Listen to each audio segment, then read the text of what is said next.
Hello my friends, welcome to another episode of Warhammer 40,000 Inquisitor Martyr. My name is Wilfred. So in today's video, I'd like to share with you one of the pre-recorded video as I play the Void Crusade Supreme mission, which is the last mission, in a hardcore mode. So hardcore, it means one life for the entire Void Crusade of 20 odd missions. Now the challenge is actually a little bit more than just hardcore, because even if I don't play hardcore, I don't lose a life when I play Void Crusade. But playing hardcore means that you have limited options to increase the level of the map. What do I mean by that? So now, as you start off with the Void Crusade, you start with the level 100 map. If you are level 100, and through the path that you choose, you can increase the map level as we go along. But you also can add level to the map if you find it too easy and you want to have better reward.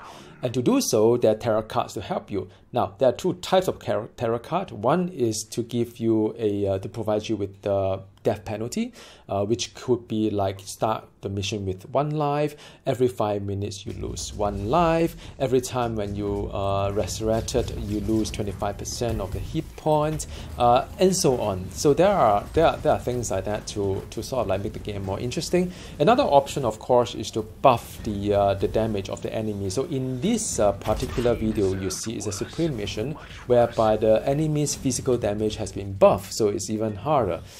So now, when it comes to hardcore, the first option will not be valid because death penalty means nothing when you only have 1 life. So you only left with one option, which is to buff the enemy's damage against you, be it as the type of damage like physical or say heat, or there are some other kind of like means like a generic damage buff across all enemy and so on. So it can get pretty dicey. Now, if you were to observe the beginning of the video, I have 3 options in this Ecru Supreme mission. One is level 110, which was the easiest one. There wasn't any hazard that is worth mentioning, but just level 110. Level 111, which is what you're seeing here, will buff the physical damage against me. And then you have, I've also have level 112. So in the end, how did I pick what I want to play? Well, you know, I've picked the enemy type that is less annoying, because I think the Elder and also some of the Legion, they could be quite annoying with the poison attack, with the rob attack. This is pretty bad. But this one here, this kind of alien stuff I can do. And in fact, I'm so comfortable after a while that I seek out all the villains and destroy them for potentially better loot. Like you see here, I'm actually hunting for some of the kind of elites to just get more loot opportunity, I would say. Yeah, so that is really what I'm trying to do here. It's also one of the most pleasant kind of like supreme mission.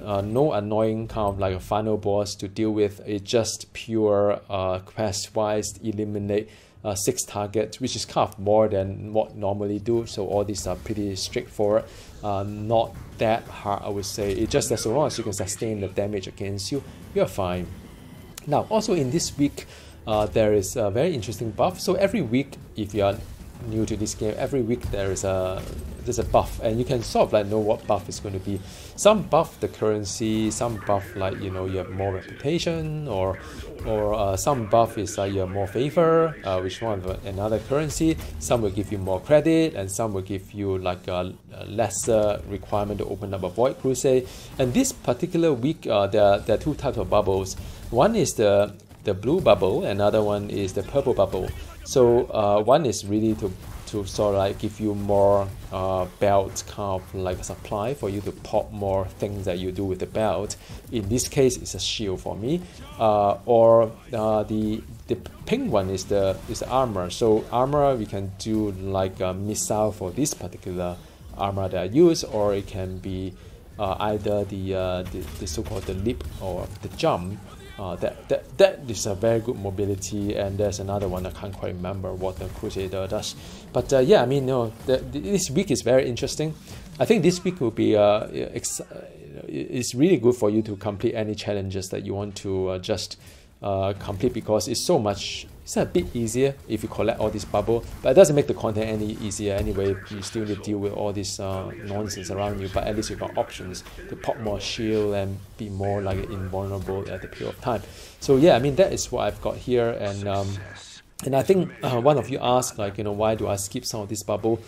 Well, reason being, sometimes if I don't feel that I need to replenish everything, I'll just leave the bubble behind a little bit.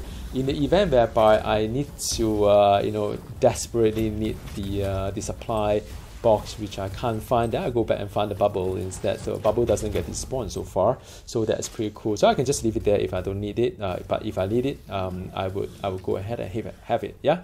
So it is quite close to the so-called end of it, and I'm just going for two more target, and I'll get it over with.